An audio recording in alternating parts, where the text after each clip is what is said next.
Well, hello and welcome, FBL Broadcasting. And we have James on here. God, I forgot what I was going to say then. The Bucks debate. How wonderful. Hi, James. How you doing? How's it going, buddy? Yeah, it's not too bad. Not too bad. I forgot how I was going to say my intro then. That's a little bit rare. Must be that work I'm doing. Yeah. Here's a question I got for you as we start this off. Actually, let me just quickly say to people, don't forget you can comment. We can keep an eye on the comments. I have a little tab here. So can James as well. Can't you, James? You can see your comments there when they come in. Yep. And everything. So do comment, do let us know. We can bring you on the show if you want. We would love that, especially after James does his usual intro, which I don't usually interrupt him with when he starts off. So a big question here, and don't forget to subscribe as well. Is it the vegan diet agenda, or is it? Let me have a look. What is it? The other one, which is natural hygiene versus vegan diet agenda. What is it? What would you? Got two there. Well, I would say the vegan movement's come on massively in the last 5 years or so. There's been a massive sort of, especially with YouTubers and people creating awareness, especially on Netflix and other platforms, to raise awareness of animal cruelty within our farming industry. And there's nothing wrong that, and the good funny thing about the veganism is that there's nothing wrong with veganism as it is in its purest form, is that we don't need to be eating the amounts of, or consuming the amounts of animal product that we're doing. Okay, hang on. So let's take a step back first. So if you're vegan, what does vegan actually mean? So vegan, well, you can be a vegan. Being a vegan is no animal product whatsoever. If you're a militant vegan, then you won't wear it, you won't have it anywhere near you. Some really strict vegans, they won't even consume honey. So there's different levels of it, but basically is no animal product whatsoever. You can either do you can do it for two reasons. You can either do it for health reasons, or you can do it for ethical reasons, or both. So why? And a lot of people. Sorry, go on. Say that again, mate. I said carry on. You were about to say something. Sorry. No, I just vegetarianism is sort of the branch onto veganism, and a lot of people who do go to veganism start off being a vegetarian, which is no meat-based product, but they do consume dairy still. And fish. But again, again, you've got so many words, you've got so many names for different things. You've got pescatarians and stuff. And exactly. People who consume fish are called pescatarians. It's crazy. But this is I've never understood when I spoke to a vegetarian and then we're out somewhere and then they order fish and I go, what are you doing? And then they go, oh no, I'm a vegetarian, but I eat fish. I was like, well, that doesn't mean you're a vegetarian then. It's strange. Well, I've heard people who say they're vegetarians and they eat chicken. So, well, Danny, KFC, the bucket, as it's on special. But then people call themselves flexitarians, where they're flexible with their diet. So, a flexitarian. What's that? It's called a flexitarian, so they're flexible with their vegetarianism or their veganism. So they're flexitarian. They jump in and out whenever it suits them. No. Is everything starting to be put into not silos, but kind of actually is silos, isn't it? I'm this, but I don't actually want to be that. I want to be that, and I want to be, but I want to be this. But this is the problem of how we live our life. We don't live to the way that we should be living. We jump in boxes constantly, and to determine which level we're at or where we're going, we tend to jump into each one box at a time. You jump in that box, you jump in another box, jump in another box. What you should be doing is jumping away from the boxes. You don't need to be in the boxes. That's the key. Don't jump in the boxes. That's the most important thing. But this goes back to end of year when we start to do our New Year's resolution, and people say, I'm going to do this, I'm going to do that, I'm not going to take this, I'm not going to do that. And 3 weeks later, they're back in doing what they're doing. If you're going to make a choice, but don't don't start flicking between. I think it's a bit of a worry in one respect. How people join the gym, for instance. Yeah, I know I don't look like I've ever been to a gym, but join the gym and then maybe for a couple of months, and then don't go anymore, which is really weird. I find that. Well, it's just down to willpower and self-discipline, and with people's busy lives and stuff, they find it very difficult to sort of transition from a 9 to 5 into like a healthy lifestyle, because the 9 to 5 actually promotes a bad lifestyle, and to try and get themselves into a routine which is a healthy routine on top of having children and having a job and trying to pay bills, it can be very difficult. But again, sometimes people just need a push, and if you haven't got the right people around you, it can be quite difficult. See, I'm glad you said that, because one of the biggest things I think from gyms and stuff like that is that they make people. I mean, not so many now, but back in the day when I used to go to the gyms, they didn't chase people who didn't turn up. As in, if somebody's paying a monthly amount and doesn't turn up after a couple of months, the system should throw it up.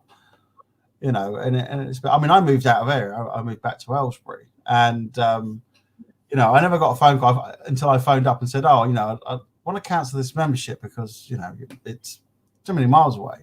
"Oh no, you can't do that until the end of the year."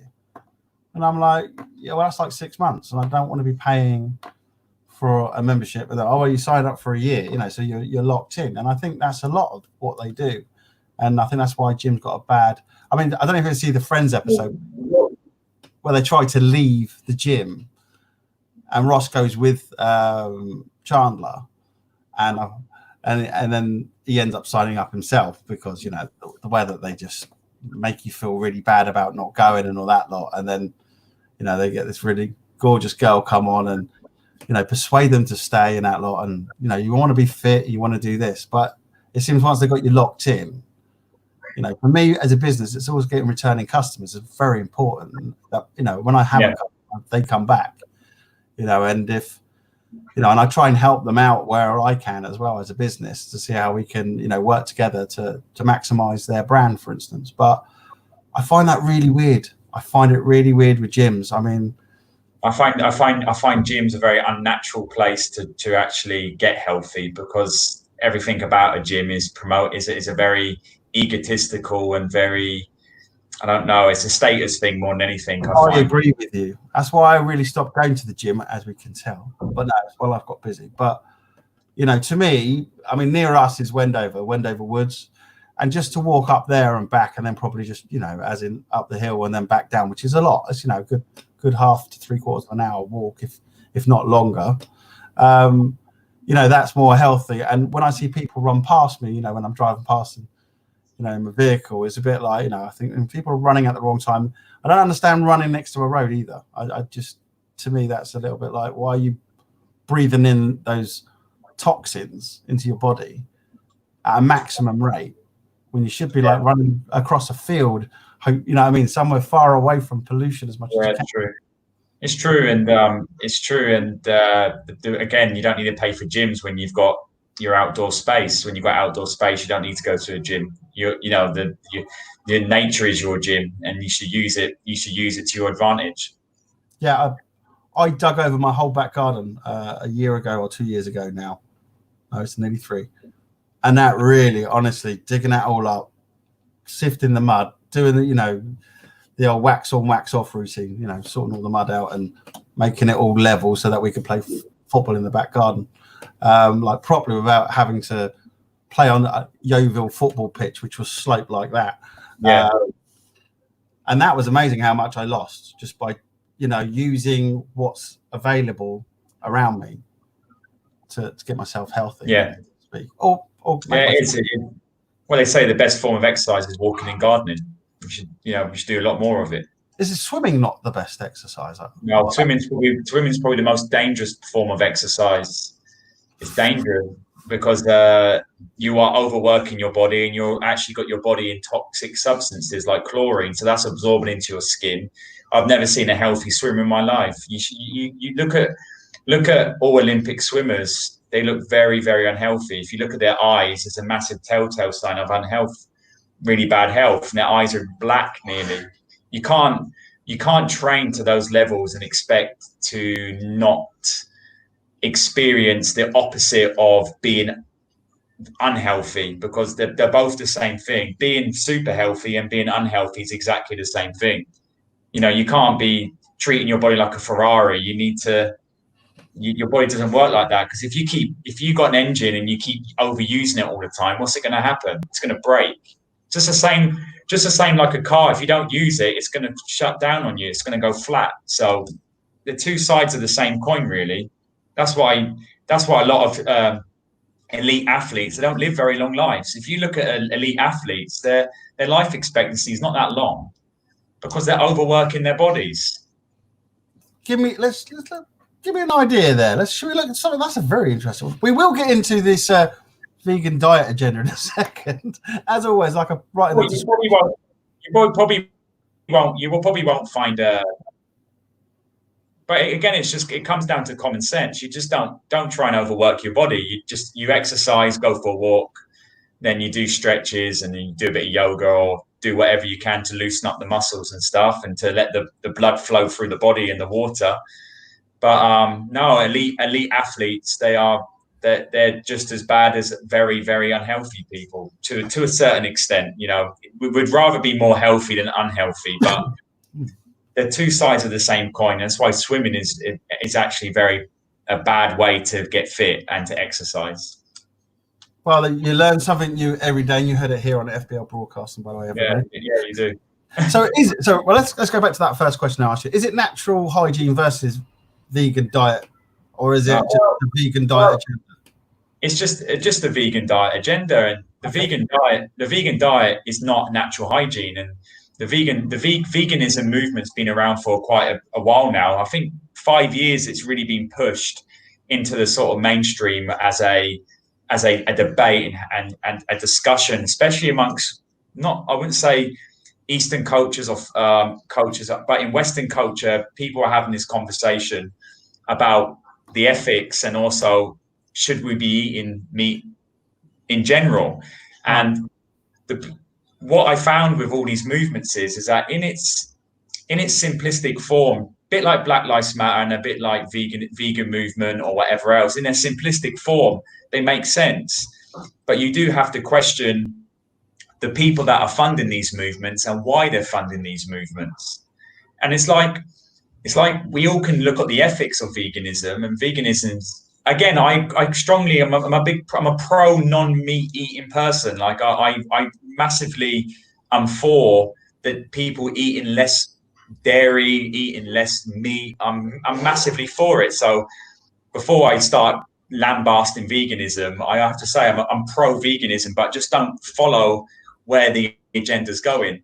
Now, if you look at the ethics behind it, commercial farming, especially in the Western world, has taken on leaps and bounds, where animals now, especially the main animals which we consume, which is pig, chicken, cow, lamb, these animals now are not grazing the grass. They're not out on the fields free range. A lot of the animals now that we're consuming are sort of penned up, and they're consuming.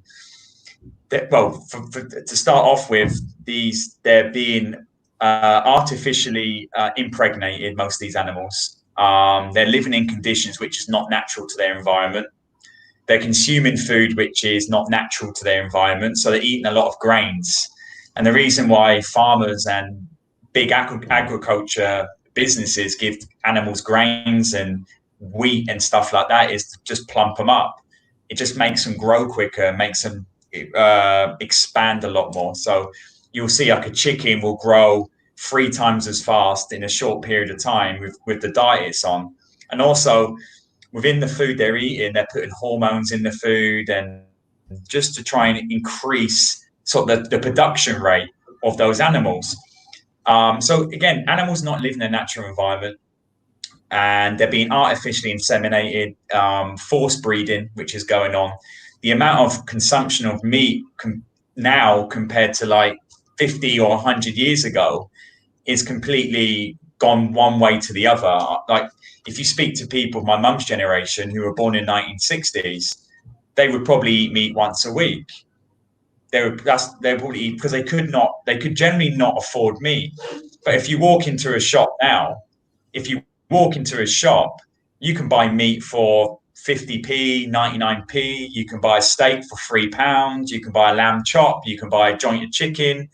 And meat has become a part of not just of our consumption in the evening, but during the afternoon and in the morning as well. So children are growing up and they're consuming meat up to 1 to 3 times a day, which again, that was never heard of 50, 60 years ago. It was like a delicacy eating meat, and it was very expensive. Now, what's happened in Western culture is that there's a massive disconnection between what we're consuming and our relationship with animals in general. Is that we have dogs and cats. It's like we have dogs and cats, and we care for dogs and cats so much that we actually prefer to have a dog or a cat than actually have a baby these days. Or we actually prefer dogs and cats to humans. I was going to say, if you teenage children, exactly, a dog. But if you look at if you said to someone, would you eat a dog? Someone's reaction especially in the Western culture is no way, that's wrong on every single level. It's the same with horses. You say to anyone in England, why would you eat a horse? They just wouldn't do it. But if you go to France, they consume a lot of it. Right. And there's a massive disconnect about the morality with consuming meat as well, and dairy product as well. And again, if you go into a supermarket, I always look at this. You go into a supermarket and you're able to walk down the aisle and you see clear plastic packaging of a dead animal on the shelves. To me, that just feels wrong on every single level. From a moral point of view, I cannot justify just picking up a piece of meat and then put it in my basket along with my vegetables and fruit and stuff or whatever else I'm buying, and then taking it into account and to pay for it. There's a massive disconnection. And I personally feel if you go to third world countries, and especially in like tribal communities as well, there's a distinct relationship between humans and animals because they're part of the community. Yeah. And animals are treated like royalty. If you go to India, the cow is treated better. It's sacred. It's treated better than humans. And if you go to like indigenous communities in Africa, cows, camels, or whatever else, or goats, or whatever, they're far more important than money. So we're consuming huge amounts of meat, but not actually knowing where the meat's coming from. Yeah. And we're actually not actually consuming. We're not actually consuming meat where the animals are actually breeded naturally, or they're eating natural foods. All these animals are living in unnatural environments. They're eating unnatural food. And a little fact for you guys, anyone that's listening or listening further, is that the pharmaceutical industry make more money from drugging up animals and vaccinating animals than they do humans. So the animal industry is big business. Because go back to Centrovax, they did mention something about obviously dealing with animals and vaccinating against animals, which is interesting because you're like, I'd never thought of that with the pharmaceuticals. Or the amount of antibiotics that go into their food and stuff to just treat. This goes back to our first episode when we first talked about, obviously, natural hygiene is, it's where I agree with you. We do need to start to look at the food that we eat and how it's made, and what's been fed to that animal and in what doses. Because when you pick up, like you say, in the detachment, when you pick up that meat, in the supermarket, it tells you it's had X amount of water pumped into it or whatever, but it doesn't tell you what antibiotics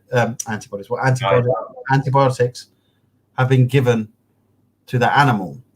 So, and you're eating it, and you're going to be eating those antibiotics. That's the problem. And what's it been vaccinated against? Because obviously they could say it's going to be out of the system. It's not there. They were given to it when they were young. So it will stay in there, and that's the thing. The body will always build up residues of this stuff, And unfortunately, the body of an animal which is being abused to the extent which commercial farming does to animals would not in a million years be able to eliminate the amount of toxins which are going into the body. Now, that is like the reason why veganism has been such a huge sort of success in terms of where it's gone from, where people were saying, well, vegans are just idiots and vegans are just like terrorists, and How can you say that? what's the running joke is that because people, they call people like vegan terrorists because have you ever met a vegan before? Yes. But very, very hardcore vegans are, they will talk you to death, and the old joke is, how do you know there's a vegan in the room? Well, they'll put their hand up and tell you they're a vegan. First and foremost, that's the first thing they'll do. I'm a vegan. So the basis of veganism is actually a moral and also a health standpoint, where we're actually looking at the food that we're actually consuming and actually looking at the ethics behind it, and actually saying, well, if you're going to eat this meat, look at how these animals are being treated. And I guarantee if you took 1,000 children to a slaughterhouse, I can guarantee it now, a child would not be consuming meat after they've been to a slaughterhouse, or they've seen how an animal is treated in well, my son, when he was young, at Ashmead School, they went to a farm, and they stayed over. It was like a 4 to 5 day trip. Ashmead School in Aylesbury, amazing school. And I remember when he was at breakfast, and they said, what's, one of the kids said, "What's that?" And they referring to the food on the plate, and he said, "Well, that one's that pig, and that one's that one." And what do they say? Yeah, that one's a chicken, that one's a pig, that one's. But they also named the animals in the farm, and they actually named what they were, and the kids were astonished. It was a bit like, what? Why would you call it that? Let's say Mickey, Charlie, and whatever. And it was like, well, that's what you're eating when you sit down and eat meat. This is what you're eating, and to say when you eat something that is meat, and you're not thinking, well, that is an animal, and and they had to die for you to eat that on your plate, which was a very interesting thing. I mean, they were young, but again, it wasn't in a serious way. It was more in an enlightenment to the children, and let them understand that respect to animals. And I thought that was really, really good. Of the farm, that I can't even remember the name of the farm now. I'm getting old. I'm forgetting stuff. But obviously Ashmead School, maybe I can ask them. They can pass it on, whether I can say it on air. But I just thought that was really good. The kids that understand, that an animal had to die for you to have what you have in front of you. Because you're right, there is a detachment there. There's a big detachment. Huge detachment. Yeah, I'll tell you. I can't even debate that there isn't. That's how I'm on that. I'll argue with you if I got a point to argue. But with that, you see it. I mean, I'm guilty of it. I'll get the chicken, I'll get, like you're saying, the steak, or I'll get this and I'll get that, and I won't think, that's an animal. It's just the name of a product. That's all. Exactly, and it's just a piece of meat, and you have that relationship. And this is where I think veganism goes wrong. Veganism, or people go wrong, where they try and, across the whole board, they try and chuck everyone in the same box, because I cannot justify telling, or anyone telling someone in a third world country who has animals, who breeds animals, who that animal provides food for a family, and that animal is there for them to survive. Because don't get me wrong, human beings have had an intrinsic relationship with animals for thousands of years. Humans have been consuming meat and dairy for thousands and thousands of years. And there's something special between our relationship with animals, which is not something you can just go, right, we're not going to do this no more, we're going to stop this altogether. It's because if someone, say, in Thailand is a fisherman, and that fish provides for his family, and that fish is fresh, and that fish is organic, and that's the only way he can make a living, and that's the only way his family can eat food, then who am I to tell him that he can't do it based on the morality of killing an animal? At the end of the day, you've got to look at from different positions. If you look at the Eskimo. The word Eskimo means to eat raw, and that's what the word Eskimo means. Okay. And an Eskimo's basic diet is just raw meat, and that's how they survive. It's because they can't grow fruit and they can't grow vegetables because they live in environments where they can't do that. So again, it's a case of the Western culture and Western values have created this sort of huge like vegan movement, which is sort of creating this alternative idea that if we're not eating meat or dairy product, we need to produce something else. And this is where I'm going to come on to now, which is the big thing now, is that veganism is one thing, but health is another. Being vegan doesn't make you healthy, and that's another. It's like we call certain vegetarians junk food vegetarians, because a lot of people that don't consume dairy or meat, they'll go on to sort of beige-based products. So they'll eat more bread, and they'll eat more rice, and they eat more pasta, and they'll start consuming more things, which is probably more unhealthy for them than actually consuming meat itself. Now, if you look at the health aspects of eating meat or dairy, just say meat in general, our bodies are not really designed to eat meat. And if you look at our intestines are a lot longer than any meat-based animal. So if you look at a lion, just so to speak, their intestines are very short, because they have to break down the meat a lot quicker because it's harder to break down. A human's intestines are very long. I don't know how long they are. I've completely forgot, but they're very long. Have a look. Yeah, have a look. So, carry on. I'll bring it up. That's right. So a human's intestines are much longer because we take longer to break down the food in our bodies, and that's why we're plant-eating animals. And meat-based animals will have black and white vision. Any sort of omnivore or fruit or plant-based species, they will have color vision, so they can see the colors, because we're attracted to colors. When we look at food, we look at color, and that's what entices us to eat certain foods. Like if you look at fruit in general, the amount of different colors there are, that is sort of appetizing, not to our eyes, and then we can sort of attract ourselves to these sort of things.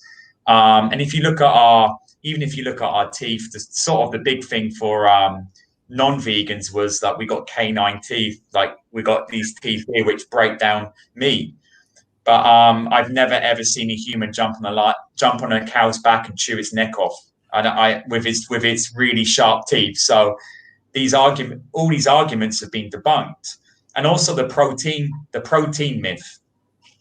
And people say that to get protein you need to be eating dairy or meat, which again is another fallacy, because it's quite funny actually. My protein intake is like nothing. I don't really eat protein a lot, but I actually measured my protein compared to meat-based people who eat meat, and their protein was low and my protein was high. Okay, so your body, how do you work that one out? So the body's producing protein for you. Is that what you're saying? Well, it's actually very, very simple. Is that you don't need cow's milk. A cow doesn't need to drink milk in order to create cow's milk. It's like a woman who's breastfeeding. She doesn't need to drink breast milk in order to get breast milk. No. And it's the same with protein. People say that we need to consume protein to get protein. Well, that's a lie, because there's protein in fruits and salads and nuts and seeds, and protein in its raw form in small amounts is all that we need for the rebuilding of our muscles and stuff. Okay. So when people substitute protein with other high in protein based foods, or protein milkshakes or protein powders and stuff, it really isn't necessary, because all the protein you need is basically in its raw form in fruits and vegetables and in nuts and seeds and stuff. So that's where you get a lot of the protein from. And when I was doing my stats and that, my protein levels and my friend's protein levels, who's a hygienist as well, are higher than people who eat meat every single day. So that's where that theory was debunked. And if you look in nature, what are the biggest animals in nature? Elephant. You got giraffes. The phrase is, "You're strong as an ox." Look at how big an ox is. How strong and powerful these things are. These things are just plant-eating animals. You look at gorillas, you look at rhino, all these types of animals. The biggest animals you'll find in the wild are actually plant-based animals. And if you look at animals like polar bears are omnivores. So polar bears will consume fish and meat during certain times of the year, but the majority of their diet is plants and berries. These things are absolutely huge, but they forage on plants and berries. That's what they consume the majority of their diet on. Polar bears do. So again, yeah, polar bears do. Yeah. Oh, okay. Hang on. Go on then. Carry on. You've got all these animals which are big, strong animals, and we look at it and we think to ourselves, well, hold on a minute here. Where are these guys getting their protein from? Why are these animals so big and strong? They're not eating meat, just like other animals that do eat meat. They're more powerful, more stronger. Because again, nature, most of everything that you ever need is in the fruits and the plants and the seeds and stuff as well. It's food in its simplistic form, and especially when our bodies are designed to eat these foods as well. This is where the majority of your minerals and nutrients come from. And again, before I go into the actual agenda of veganism, you haven't got there yet, have we? We're getting there, because it's very important that we actually break down why veganism is so popular and why veganism again it's not. You only can be a good vegan if you're actually consuming the right foods. There's no point going off dairy and then substituting your meat or dairy consumption with substituted vegan products. Now, this is what they've done. They're very, very clever at doing this, is that they found a market. Who's this? Who's we? Supermarkets. So the supermarkets don't ever lose out, because if meat consumption didn't exist, they found an alternative. Yeah. Now, I don't know if you've ever tried a vegan chicken or a vegan burger or a vegan pork, or you've tried or vegan cheese or anything like this. These things are absolutely horrid. Yeah. And they have no nutritional value whatsoever. Now, they can tell you that these products come from plant extracts and stuff like this, but these things are basically made in a lab. Because I remember having the most popular vegan burger is Beyond Meat Burger, and this burger was financed, and Lewis Hamilton, Richard Branson actually funded this movement, this Beyond Meat Burger movement. Actually, they're investors in it. Now, if you can get a burger to taste like a burger and it's not a burger, what are you actually consuming? And when I had one of these burgers when I was in Australia, and I thought to myself, this can't be right. I can't be eating a burger which tastes like an animal, and I'm consuming this stuff. But what is actually in this food? So I was actually looking it up, and it has protein, has beans and protein, and it has other nutrients added, and it's got plant extracts and beetroot extracts and all this stuff. But the thing is that this stuff is copyrighted and owned, or it's the intellectual property of the people who actually own the company. Right. So we're not. If you look at an animal, just say we go back 1,000 years, and we have cows and we've got goats and we've got stuff like this. Is that these animals are pure? These animals are organic. They're consuming food they're consuming the grass or from the ground, and it's going into their body, and the nutrients are breaking down into their body, and then we use their milk, or we eat the animal for its meat product and stuff like that. Is that food literally comes from nature? Yeah. That food is natural, and you're consuming food which is again being the animals eating the plant or the grass where you can consume that, whether in its muscle tissue or within its milk. But we get to a point now where if you go down the aisle in the supermarket, all you've got is vegan chicken, vegan burgers, vegan pork, vegan joint. We've got vegan cheese. We've got vegan rack of ribs. We've got vegan this. We've got vegan that. And I would actually say that this stuff is far worse for you. I would actually say this stuff is far worse for you. Your internet's timing out a little bit there. Let's see if it just quickly settles. Give it one second. Can you hear me properly? Yeah, I can just now. Let's just bring up while we're waiting for your internet to catch up there, and you might be able to hear the ice cream van in the background. Yeah. So you're saying about Beyond Meat, correct? Yeah, Beyond Meat. Yeah. Or go beyond. Yeah, at Beyond Meat, we start with simple questions. Why do we need an animal to create meat? Oh, okay. So we should have a quick look at their products. I think your internet's back all good now. Yeah. So this is what you're talking about, isn't it? Yeah, this stuff here, and it's not natural. It's unnatural, and this stuff is, to me, this stuff is just, it's not right, and it doesn't sit well with me. This type of stuff. Okay.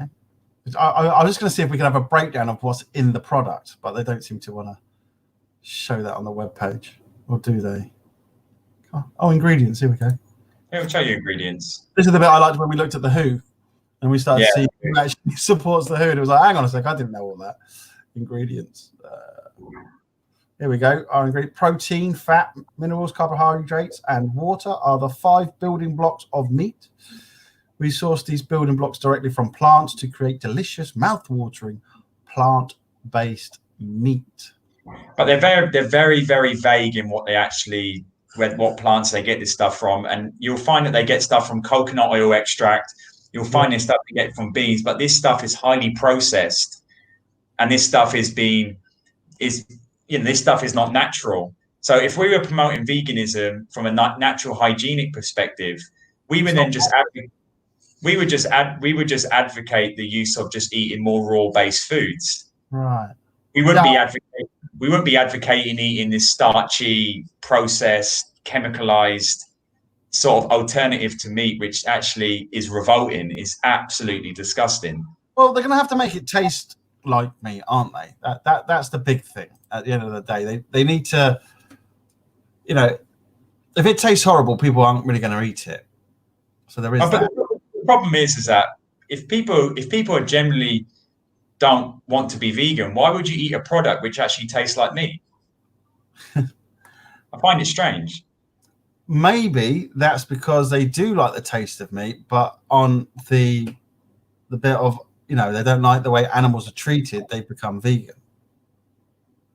So that substitute isn't so bad, is it? Because it's kind of like, well, I'm making a thing here where I'm not going to eat meat on purpose because, I don't agree with the way animals are treated. So I'm going to eat this really delicious Beyond Beef, real not meat. So the interesting part of all this, and it ties in with COVID-19 very well, is that you've got a movement which is trying to eradicate industrial farming, which is great because the environmental sort of destruction industrial farming does, especially big corporations like Cargill and stuff, who are the biggest meat producers in the world. They're chopping down trees and replacing it with all these industrial farms, and it's unnatural to the environment which they're in. So and then the pollution to the sea and the amount of pollution which goes on in the environment, and the water becomes toxic and so on and so forth, which is great. But we tend to forget that doesn't really, it's not, by changing the landscape of veganism, you're not going to change the profits of these big corporations, because these corporations will transition very easily from meat products to vegan products. They haven't got no problem with this. And this is where the big agenda is that I know a farmer down the road from me, and to get a license just to breed these animals and then take them to slaughter, it costs £10,000 for a license per year in order to do this. Oh, really?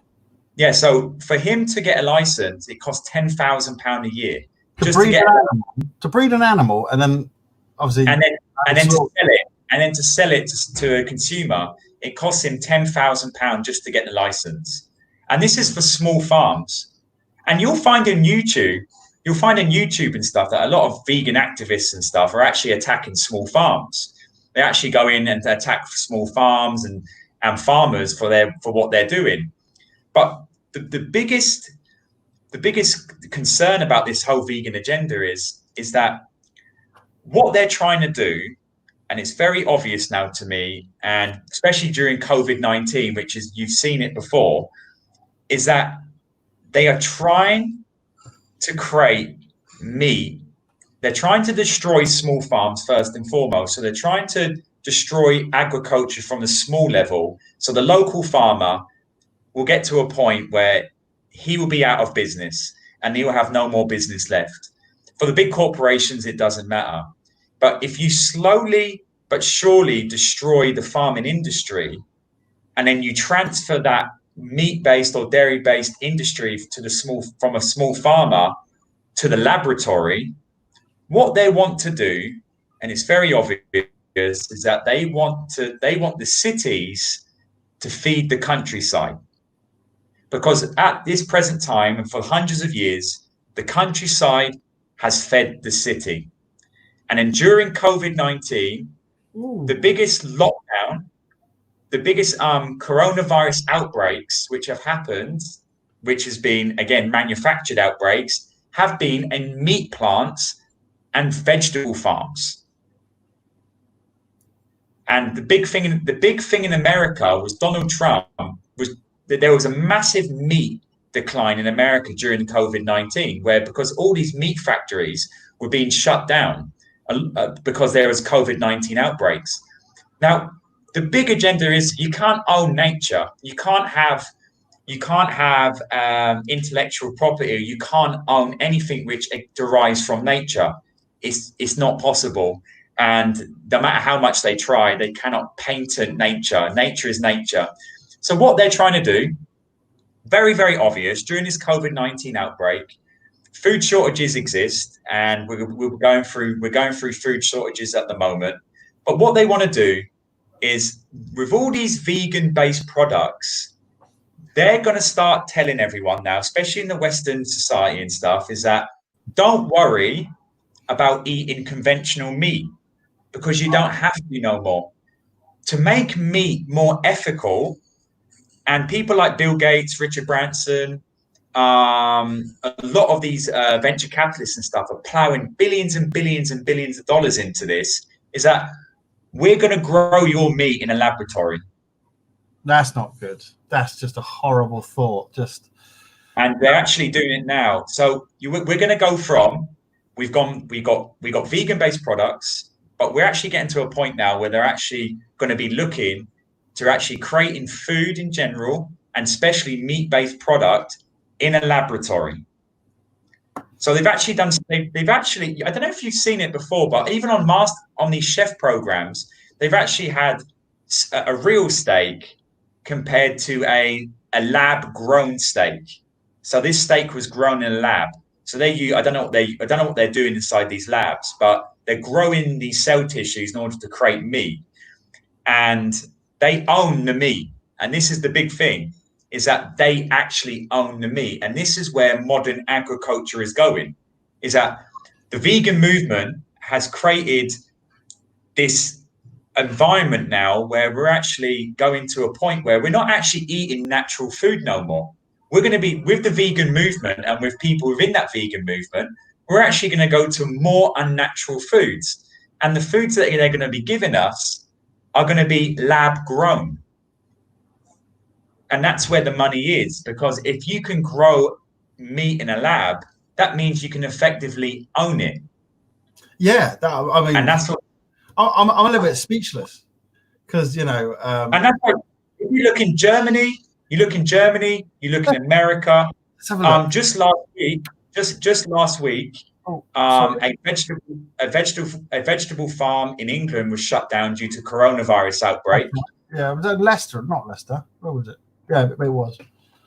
But you get to see the actual agenda, and the agenda is huge amounts of food shortages, and also what they're going to say to you during times of crisis, and this is where it's going, is they're going to say to you, in order for us to feed the world, in order for us to feed the growing population of people, we're going to be introducing genetically modified meat, genetically modified vegetables, genetically modified fruit, which is grown in warehouses, which is grown in laboratories, where we can feed basically the consumer. 100 years ago, there was a British politician. He was a lord, and he said, he actually predicted, well, not predicted it, but he basically said the future of farming will be for the rich. So the only people who will be consuming natural foods will be the rich people. So farming will be a sport of the rich. And what we're going to be consuming, and you see in day to day, and what children are consuming, the amount of processed fast food they're consuming, what we're actually consuming now is not actually food. The food is actually toxic, it's unnatural, it's processed, it's dead, and it's nutrient. Be alive. Say that again. I don't want the food to be alive. Oh, you do. You basically do, because the fruits, and in Natural Hygiene, we only advocate the use of raw food. So, and the raw food is still living, it's alive, you know. So whatever. Even though it's picked, it's still dying. But it's, well, once you pick it, that process of dying occurs, but the food is still alive. And once you eat food which is raw, that digestive process within that food will actually break down itself. Going back to Eskimos, is that Eskimos will wait right till the food is right till the meat is green in order to eat it, because they allow the meat to break down itself. So the reason why Eskimos do this is because they don't consume meat when it's still red or it's still able for the body to digest the meat. They wait for it to break down itself, then they consume it. So when it turns green and when it gets moldy, they will start to eat the meat, because the less work the body's got to do to break down the food, the better. Right. Same with fruit, and the same with anything. To do that. No, it's not, and this is where people actually get mixed up with it. Is that it's not actually a bad thing to do that, and it's the same with fruit. When would you eat anything in its raw form? When it's ripe. You would never eat a green banana. You'd wait for the banana to go yellow and have brown little spots, because that's when you know the food is ready to eat, because its sugar content. Its sugar content's at a point where not only is it the right time to eat it, and the sugars within that fruit are going to be easily processed through the body. Is that it's the body? The food will break down itself within the body. The food will always break down itself, so it doesn't need the body's energy reserves or enzyme production to actually break down the food. So what we're going to be seeing is, especially with COVID-19, and they've brought this in, and especially with the vegan movement and stuff like that, is that we've got a movement which is destroying modern farming, destroying old school localized farming, especially the meat industry and local farmers.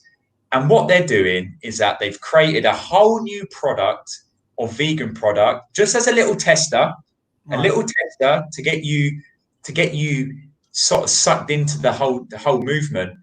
And then the next process of that is that they're going to be saying to you, well, you don't have to eat these vegan products, because we're going to be growing meat in a lab. So the ethical side to eating meat is going to disappear, because there's no ethics. No animal is going to be harmed. No animal is going to be tortured. No animal is going to be treated in an unnatural way.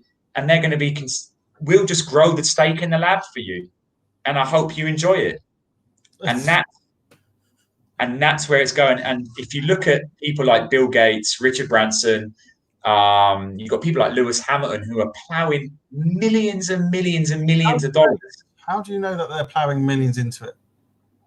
Because this is where food is going. And if you look online, a lot of money is going into these industries. There's so much. So let's have a look. So 1.5 meters long is the intestine, the large intestine. Yeah. Also, what about the small intestine?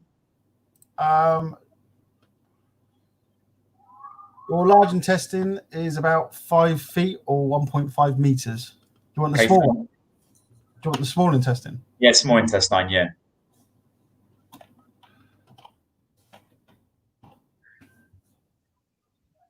Oh, 7 meters. This is what I mean. It's that is a lot. There you go. So, every day's a school day.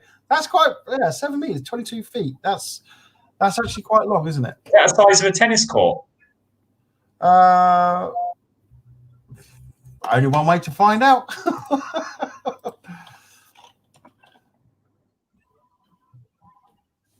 Tennis court dimensions. There we go. Let's do that. Court is 78 feet long, 27 feet. Oh, 23 meters. Yeah, no, feet. Feet. 78 feet, 23 meters, and 27 feet. So that's the length, whatever. That's long, and its width is 27 feet, 8.23 meters. So you've got the small intestines, which are 7 meters, and you've got the large intestines, which are 5 meters. Is that right? In what I'm saying? Let's have a look. Where was it?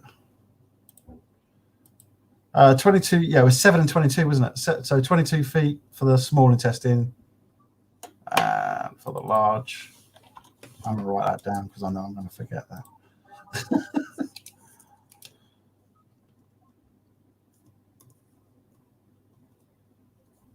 22, wasn't it? 7 meters.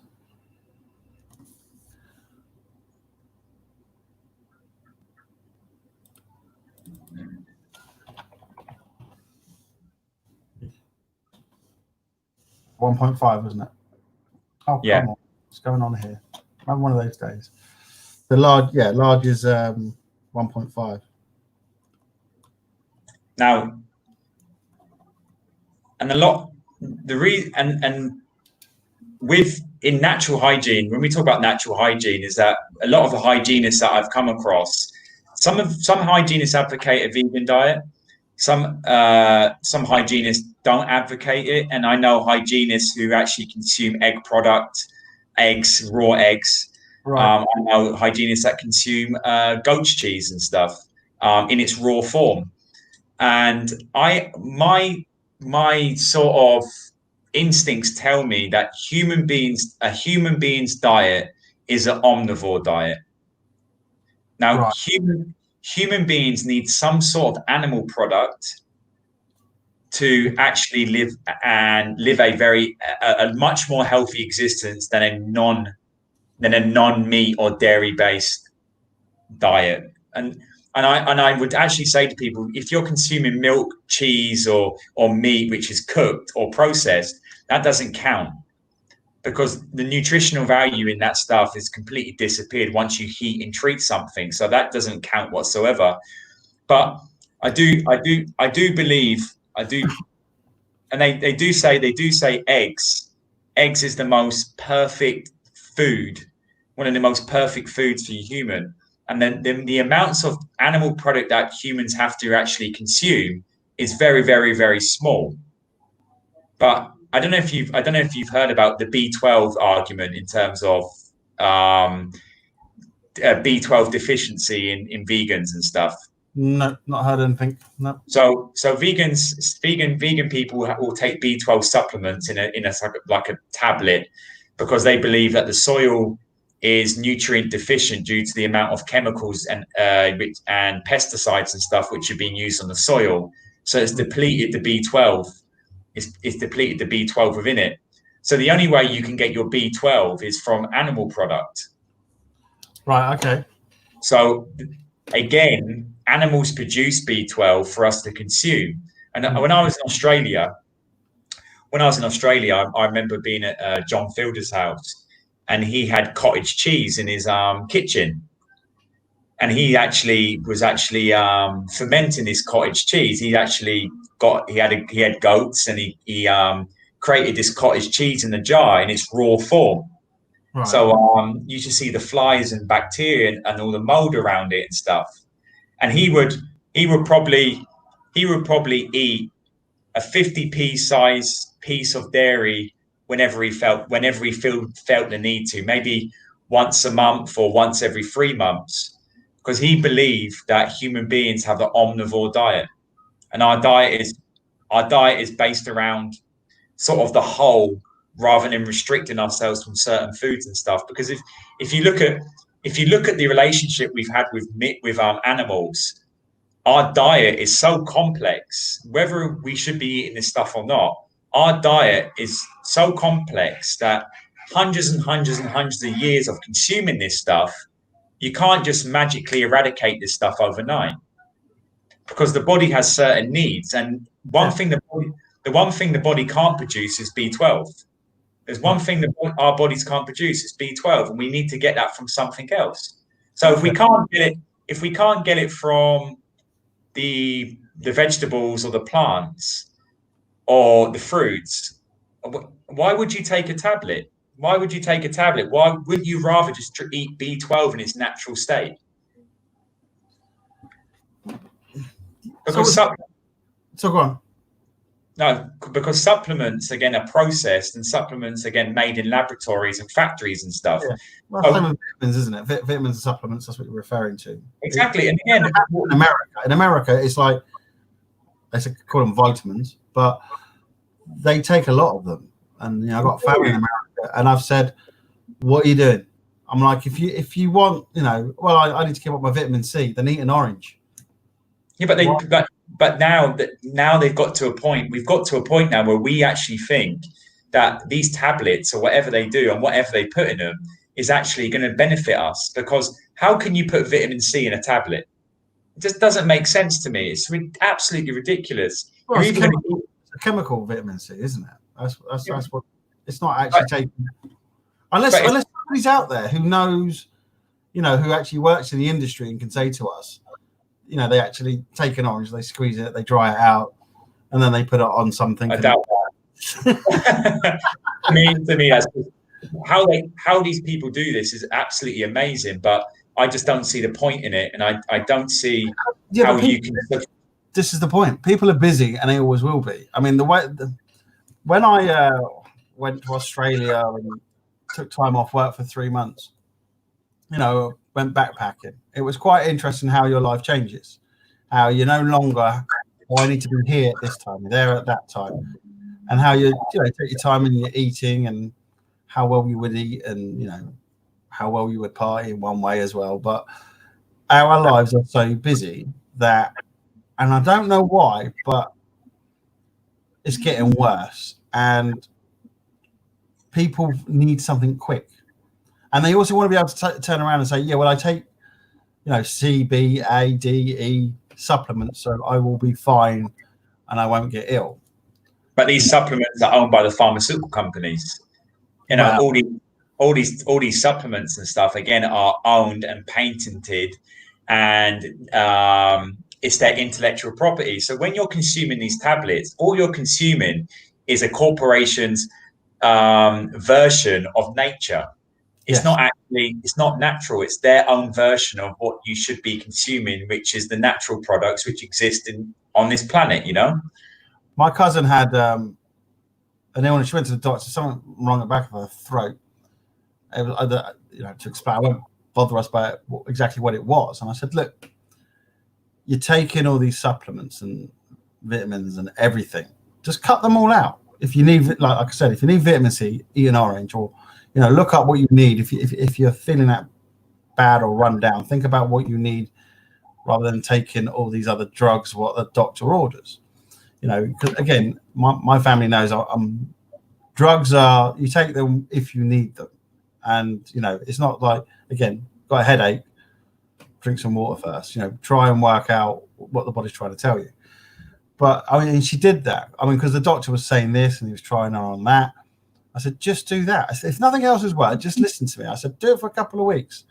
And she started to feel better. She really did. And I said, what you've got to think about is how they make what they're doing, like the vitamin C tablet or the vitamin B or whatever you're taking. What's gone in for you to be able to digest it? So an orange has gone through an amount of time where it's been grown.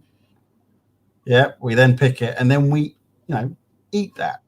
So it's gone through a long process. Yeah, in a lab or whatever, like you're saying, in the lab, they're creating this product, they're throwing these chemicals, give it a nice little block or pill formula, and then you take it down. It's like, what else is in there to enable you to do that? Exactly. And like I said the other week, is that the body doesn't, if something's not natural, the body doesn't recognize it, but nothing more than just poison. Because once you consume these tablets and stuff, the body will just identify this as poison because it's not food and it's not what the body needs.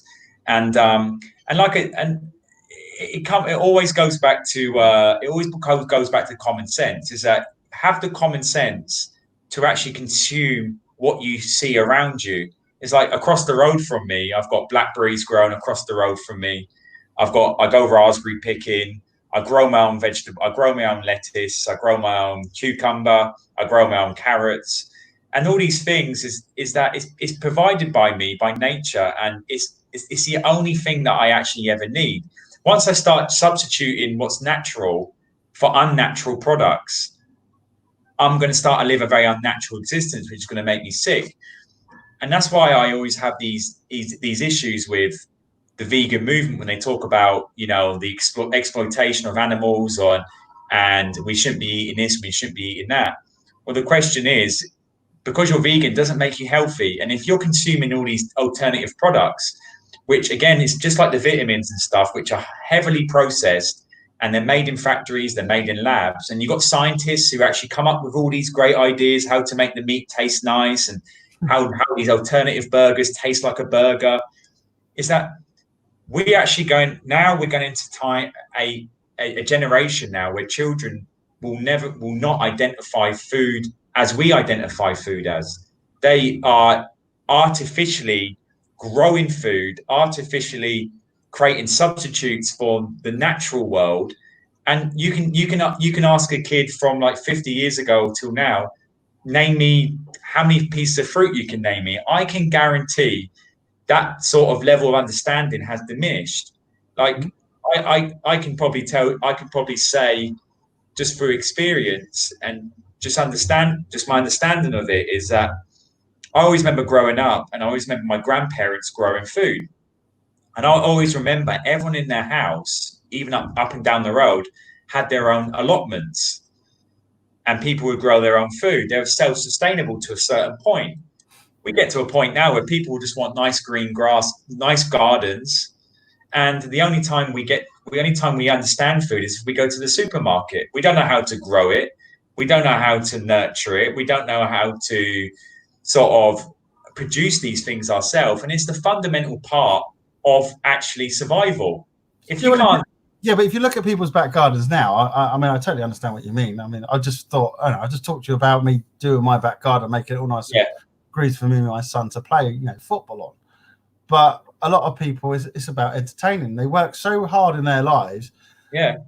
I mean, if you're going to look back, the reason why people were doing it back in the day was because, again, there wasn't readily available in one respect or the cost, but also at the time when we spent.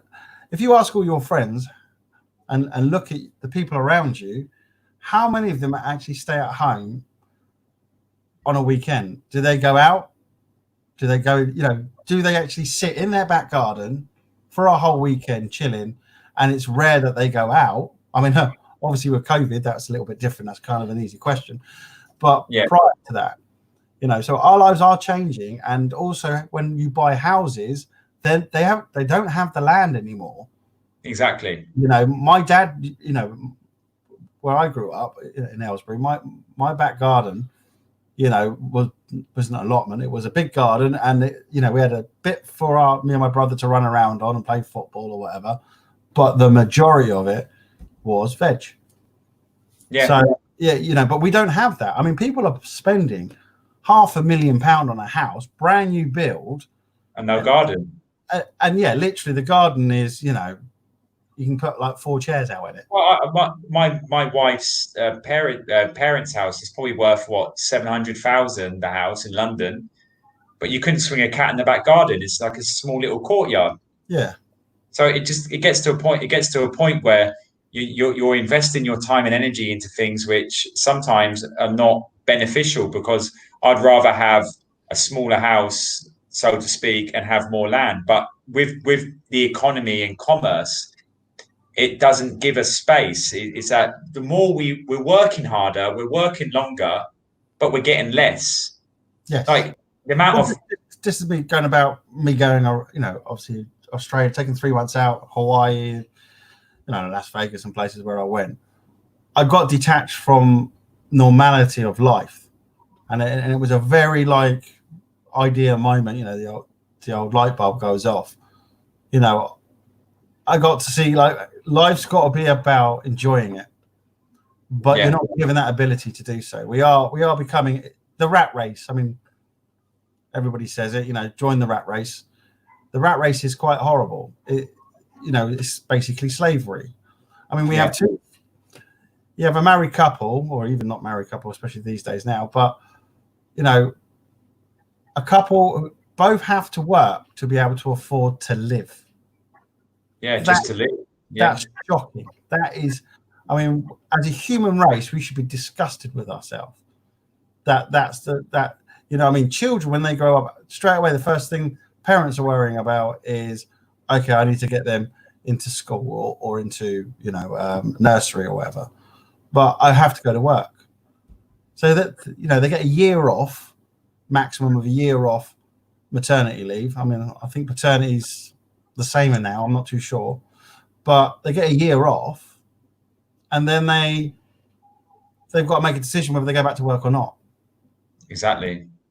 And we're just handing our children over, and the government turns around and goes, "Oh, we'll give you this, we'll give you that towards nursery." But we are basically we're being like the cows and the pigs and everything. We're turning into just a commodity.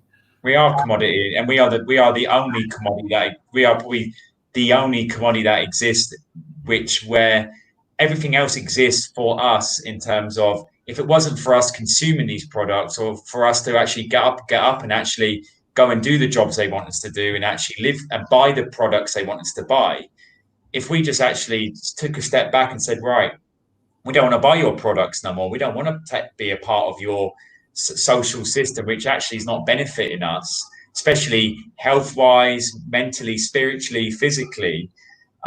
We just want to take a step back and actually go back to nature and actually appreciate what we've got in its simplistic form. You'll find that a lot of everything that we desire, we actually don't need. Like there's so much I've done in my life where I've done it to either impress other people or done it because I felt that my ego needed it. And when I look back at it, no one actually cares about what I'm doing. And secondly, my ego is just the sort of framework to actually, it sort of creates the illusion of being happy and the illusion of what society expects of me, And I've got to a point now where I just don't really care anymore, and just not too bothered. You don't care because you must care because you're coming on. You're explaining about natural hygiene. You're explaining about, obviously, for instance, the vegan diet and what they're trying to do. So without knowing it, you do care. I mean, again, people watching this, you do comment, do subscribe as well to FBL Broadcasting, but do comment, do let us know, and we can bring you on the show, especially if you're interested. And James will obviously check if you put stuff down, he can reply back. But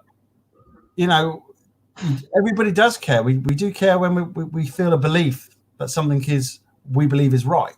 Yeah. So, it's like I said to someone today, I said, the reason I go on about this, because I hear so much of all these things that are going on, but there's always something behind it which is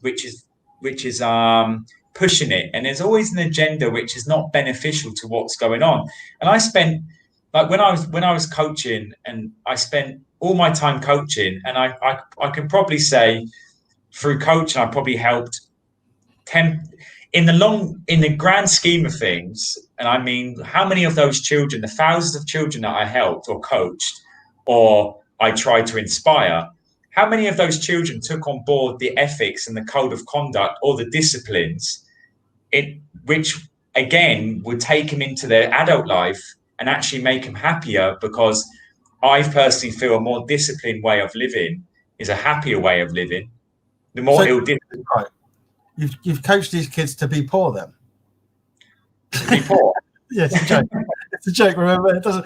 When you follow these lines of trying to do things right, nobody gets rich from doing things right. No, they don't. No, but morally they're rich, and spiritually they're rich, and they're rich in other ways, because knowledge is power. And when you have the knowledge, when you have the knowledge, you don't fear as much. Just a bit like the COVID-19 situation, where I don't fear a virus, I don't fear ill health, because I have the knowledge where I don't have to fear this. And I reckon the reason why, don't you? You also have health. You look fit. You look healthy. I mean, I've known you. Well, you obviously exercise. You do stuff. Not even that. I just with hygiene, I managed to live a existence where I can live a very simplistic life, but also look after myself doing that. And I understand the processes the body needs to go through in order to have a sustainable lifestyle where I'm actually wake up every morning. I don't feel pains, and I don't feel sick, and I don't feel groggy, and I feel content. And the reason why I've sort of started speaking out against all this modern medicine and the pharmaceutical industry and the vegan movements and diet and stuff like that is that it's very, very important, like we said at the start of the conversation, that we've got to stop jumping in boxes. Yeah. And we've got to jump away from all these boxes and actually take a look and actually understand that the only important thing that matters in this world is what's within you and what's out there, and what you can see, what you can feel, and just through your own observation of what's right and what's wrong. Someone can give me a product, just say argument's sake, a vegan product, and they can say to me, yeah, but it's meat free and nothing's been killed, and it's morally right to eat this, but it's not right for my body to consume it. Yeah. Okay. So once you go down those lines of actually using something which is bad and then giving an alternative which is just as bad for my health, like the swimming, a bit like the swimming, yeah. Well, a bit like the swimming and stuff. So that's to me, that's what's more important to me, is that if you take a step away from all this consumerism and buying things and consuming stuff that we don't need, you get to a point where, again, you could be a poor person for the rest of your life, monetarily, but you're rich in other ways, I mean, we chatted before. Obviously, we went live, and you know how I'm trying to build the FBL brand itself. The broadcaster, and how I want. I think we have to finish up soon, don't we? But it's one of those things where it's a shame that a movement in a healthy way doesn't make anybody rich, because what are you going to sell? Organic carrots? Nothing. And I've never met anyone who's actually got rich off an honest living. Is there a website out there where you can buy local veg grown by maybe? All right, let's quickly throw something up. Now, the reason I'm saying is, A, maybe we become rich, or two, maybe there's somebody out there who gives them a good idea. So let's see if we can spread a little bit of finance somebody else's way. So can we grown in a lab? Sorry, I just want to quickly share that. That's top of a Google search. What, meat grown in the lab? That means there's a lot of people looking that up. I haven't got the actual figures on there. I can bring it up on another screen, which will be a nightmare to do at the moment because it could crash the software that I use. Whenever I use Chrome with this, but yeah, that's top.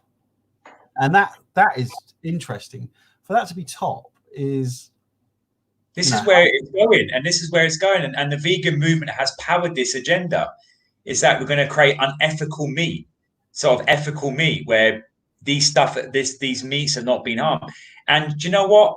You will not know the health implications of this. They're basically feeding the slaves rubbish, and they're feeding the slaves, which is us, toxic, lifeless, dead food grown in warehouses and laboratories. And we're going through very scary times here.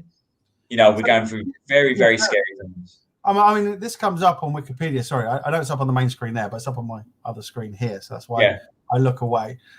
Cultured meat. Is that right? Cultured meat is meat produced by vitro cell culture of animal cells instead of from slaughtered animals. So cultured.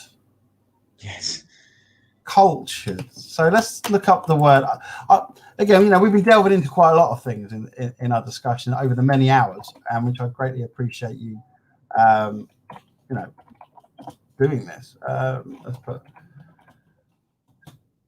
how that's. I mean, Wikipedia. What are they? But no one's. But they, sorry. What? So I'm just. No, the health implications of it. Yeah. This stuff is so unnatural. Yeah, I mean, hang on a second. It says, if you describe someone as cultured, you mean that they have good manners, are well educated, and know a lot about the art. He is cultured man with a wide circle of friends, synonymous refined, advanced, polished, intellectual. So them using the word cultured, where did that come about? No, I reckon it, from another form is when you culture something. Is that when you what you're trying to do? You're trying to create something, and in a certain environment.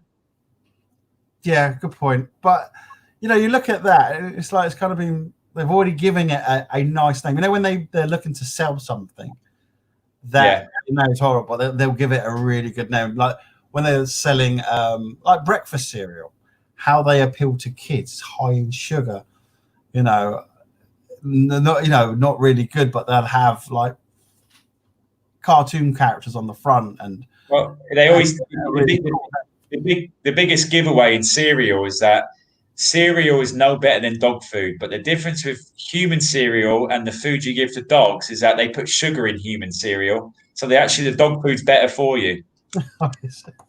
And in what way? What are you talking about? Your Weetabix? Weetabix, so all types of cereal, even Weetabix. Wheat is probably the most dangerous food you can put into your body. Why is that? Well, wheat is if anyone can consume meat, if anyone's seen wheat in a field, this stuff is basically, you can't chew it, you can't eat it, you can't digest it. So you're creating, it's literally a product which was created by the Romans in order to feed the slaves thousands of years ago. And wheat is a good binding agent. Wheat is very good. Once you break it down and turn it into flour, it actually turns into glue.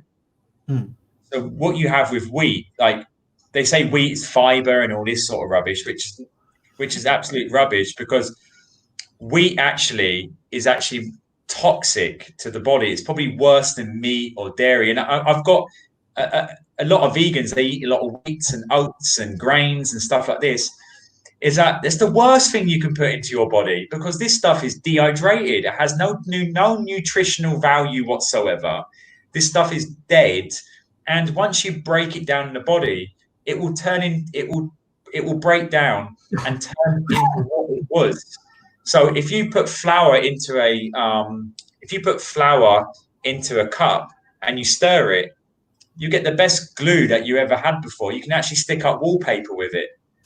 Now, once you put that into the body, that is doing exactly the same thing as you would do if you put it into a cup of water. Is that stuff is sticking to your insides. What was made into bread or? This stuff here. The stuff is very, very toxic. Wheat is probably one of the biggest problems we face in the biggest food problems that we face, because the Romans figured out that wheat was good for one reason: it keeps you full up. Yeah. So it makes you work longer. Yeah. Okay. And you don't get as hungry.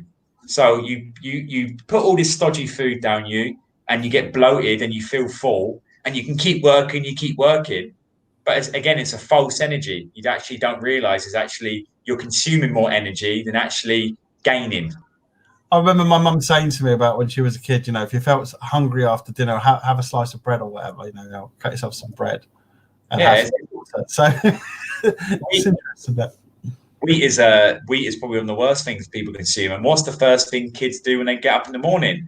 They consume wheat. So as soon as they get up in the morning, their body's in overdrive just to break down this product, which is basically just glue.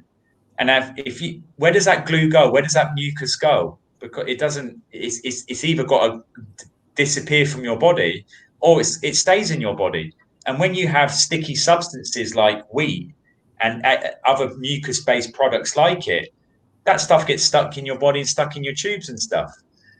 And again, So what do you have? What do you have for breakfast in the morning then? I don't eat until about 1 o'clock, 2 o'clock. They say breakfast is, one of the most important meals of the day. It starts the metabolism. It starts the body. What's the metabolism? Metabolism. Thank you very much. It starts that off. So you disagree with that then? No, I agree that I disagree in the sense of as soon as you wake up in the morning, the worst thing you could possibly do is eat breakfast, because if you think about it, that the average human probably sleeps around 6 to 8 hours a day. Right. Within that time, they're either consuming food throughout the whole day. They'll probably stop eating around about 6 to 8 o'clock at night, and your body needs a break. Hence why they call it the fast. If you cut the words down, it's called breaking the fast. As soon as you wake up in the morning, your body's still. If you look at nature in itself, is that Jesus, I've got cramp in my leg. Is that if you look at nature, you should not be consuming food until the sun's sort of high up in the sky around about 12 o'clock. Right. Because that's when the body works more efficiently. In the morning, your body's still trying to sort of offload all the toxins. Hence why when you wake up in the morning, the first thing you do is you go toilet. Okay, because your body's actually breaking down all this garbage and actually pushing it out of the body. And what's the first thing you do when you wake up? You consume more garbage rather than give your body a break. So when we talk about breakfast, we probably would say between the hours of sort of 11 till 1 o'clock, when you should be eating your first meal, should be around about those times. Okay. Anything earlier, but like I said, I will consume food in a sort of 4 or 5 hour window. So I've got 5 hours of my day which I'm consuming food, and then the rest of it, say 19 hours, I'm actually consuming nothing but water. So that's your diet then for the whole day, is it? For the whole day, yeah. So again, it's a case of giving your body a break, and when you give your body long periods of break, you're actually resting the organs. So as soon as you put food down your mouth or you're doing anything, you're actually overworking your internal organs and your body in general, because every part of your body's got to work hard in order to actually break this food down. Just say you start eating at 7 o'clock in the morning and you finished eating at 7 at night. You spent 7 hours consuming something, which means your body's working for 12 hours of the day. It's an interesting thing. Very interesting. Because to me, we graze. As humans, we graze. We consume a lot because we graze a lot. Yeah. I remember watching this program about really obese people. I'm talking that they need a crane to get them out of their flat or whatever, because they've grown bigger than their flat, as in the doors. So, and he referred to it, as people grazing. We graze too much.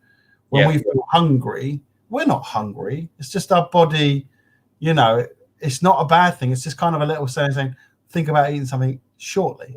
Not like, oh, I must have a packet of crisps or I must have a chocolate bar or whatever. It's saying, you know, think about having your. But he said 3 meals a day. Right. But you're saying consume within 5 hours. In those 5 hours of, I would even advocate the one meal a day. You know, if you're going to have one meal, your main meal should be, apart from eating fruit. Like when I was with John Fielder, he would only eat at lunchtime, which was fruit, and nuts and seeds and a bit of coconut. And at dinner time, around about 4 or 5 o'clock, he would eat salad. And that was his diet. And the portions we're talking about is literally a handful of food, like literally what you can put in the palm of your hand. That's what he was consuming. Okay. So you could imagine that if you're consuming that amount of food, John Fielder, it's not. Yeah, Dr. John Fielder. Yeah. Dr. John. If you're consuming this amount of food, not only are you getting the benefits of eating food in its raw form, but you're also benefiting from the fact that the body doesn't have to work hard to actually help the breakdown of these foods. Right. And so, again, less is always more. If you do less, you will benefit more. That's in there. That's in there. That's in there. Yeah. Do you know, I keep on clicking on this screen, and I do apologize, everybody. I need to go over to this screen. I'm such a muppet. That's in there. So, okay, so he doesn't look unhealthy at all, does he? He looks very healthy. He's 90 years old. Wow. Oh, okay. So we need to. And the guy's been through a lot. He's an inspiration. Sorry, you broke up there. Say it again. No, he's an inspiration. He's a great guy, and I'm just lucky that I've spent time with him. You know, because how did you get to spend time with him? How did you get to spend time with somebody? I just read his books and stuff, and I started Skyping him, and then when I moved to Australia, I literally lived about 45 minutes away from him, and I started going up to visit him, and I started just observing and sort of asked loads of questions and actually understood how the body works and how nature works. And it's very important that it's not a case of we're separate from nature, we're a part of it. And once you understand how nature works and how we're a part of that process, you get to understand when to eat, when not to eat, what to eat, when not, what types of foods to eat, how much water you should be drinking, how much sleep you should be getting, how much exercise you should be getting, how much sunbathing you should be doing, just by observing nature, observing animals, observing plants, observing everything around you. And for me, that guy there he's not many of him about, but he's an inspiration. And if I advise anyone who's interested in health to look him up and go on YouTube and just to see what he has to say, because he really is an amazing person. Well, I'll look at a list of these books and I'll put them down in the description below, so people can have a look, and then they can obviously order it from wherever. But how many books has he written? Exactly. Has he wrote a lot of books? Loads. I've got yeah, hold on, I've got one here. Hold on.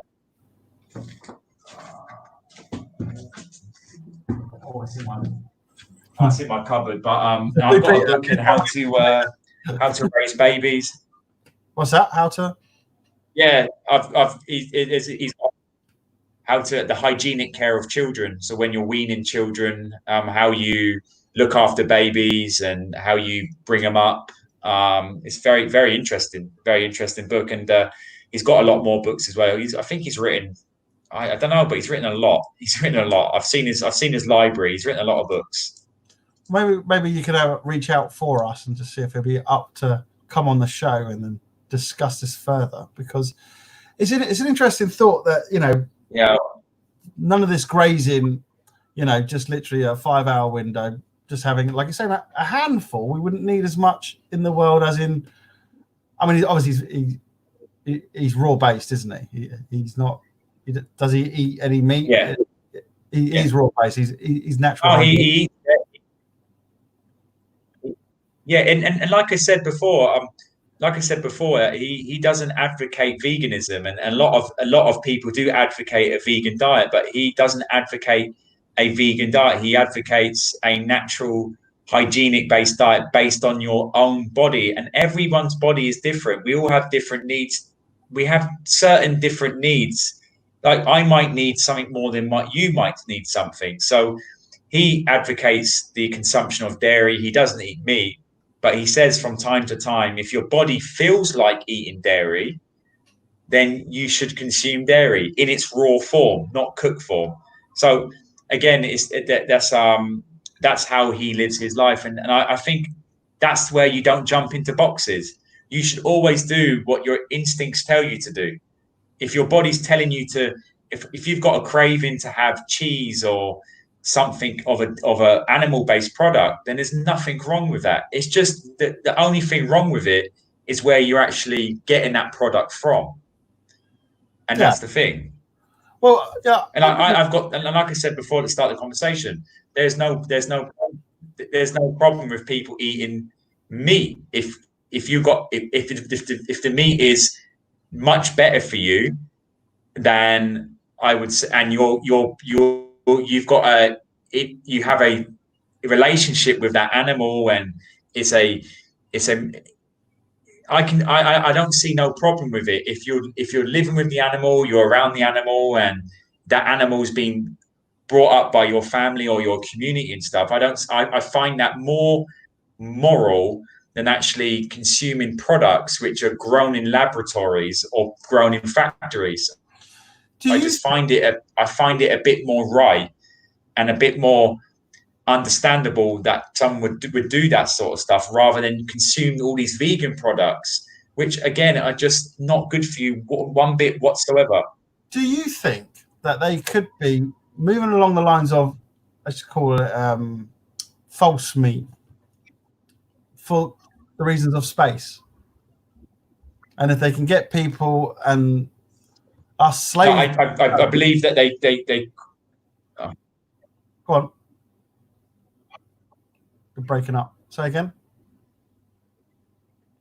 Are you still there? The reset. I can't really hear your reception's going. Okay, so can you hear me now? I can hear you now.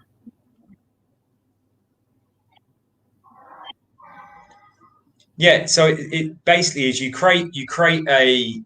got a cause and you've got an effect. So all this stuff they're doing and destroying the planet through agriculturalism and through the production of this meat and stuff, which they're doing around the world, is that they're going to create a scenario where they're going to say, right, to stop this from happening, we need to introduce this in order for us to save the planet. Yeah. So this will be the pretext of food consumption. Well, if we can grow it in a lab, then we save space, nature goes back to what it becomes, and everyone's a winner. But we actually don't know what the effects of this food is going to have on our health over long periods of time. That's an interesting concept. So you're saying they actually want to phase out the meat industry and just make it lab-based so that they have... They will phase out the meat industry, and the meat industry will only be there for the exceedingly rich people and the people that are entitled to have this stuff. And that's what it's done there for. What we advocate, save the planet. Say that again. So you mean the people who can afford to? It's not just the entitled; it's people who can afford to eat meat, because it'll be absolutely off the charts to purchase, for instance, a chicken breast. Yeah, it will be. And like I said before, is that just if you're gonna follow any agenda or movement, just follow nature, and nature will give you all the answers. Anything else is just money making, it's profiteering, and there's always a sinister end to all this sort of stuff, because you can't make money from simplicity, you can't make money from truth, and you can't control people's thoughts through truth and simplicity either. You've got to make things as complicated and as crazy as possible in order to get the result that you're looking for. And with this COVID-19, with this massive vegan movement that we're seeing, is that you're seeing an improvement in our health, but you're going to see a destruction of our health, and we move to more cultured meats, more alternative meat-based products, which are actually going to do more harm than good. And on that note, I'm going to have to go. That's all right. I knew time was ticking. I wonder where that was going to go.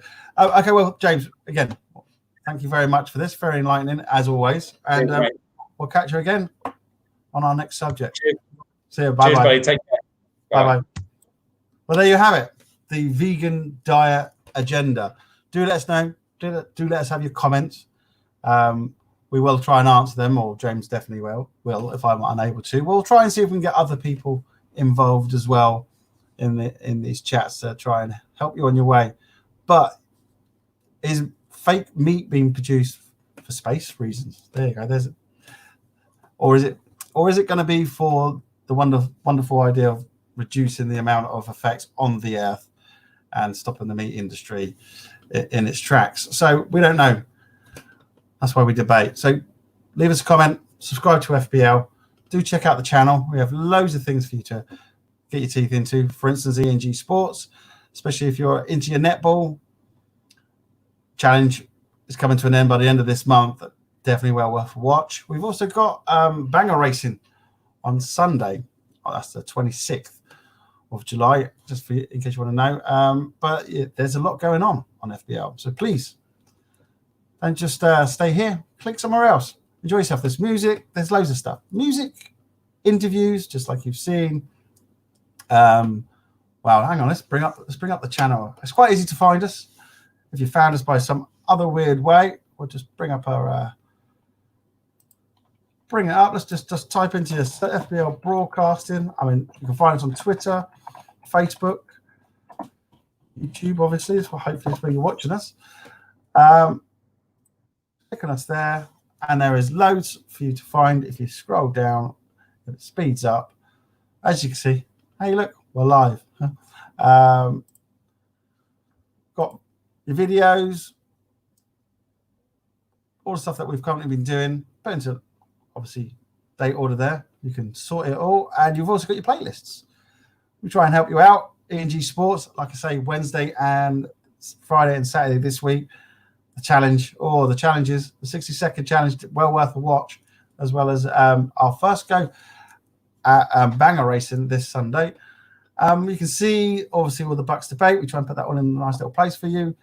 Our chats with the Ellesby Town Mayor, and obviously all other stuff covering the coronavirus, proms, bands playing it live in the park, anything else. So, hope you got value from all of this. We really do. Hope you'll subscribe and continue watching and comment. Thanks for watching. Catch you soon. And all I've got to do now is find the actual thing so I can exit. Have a good day.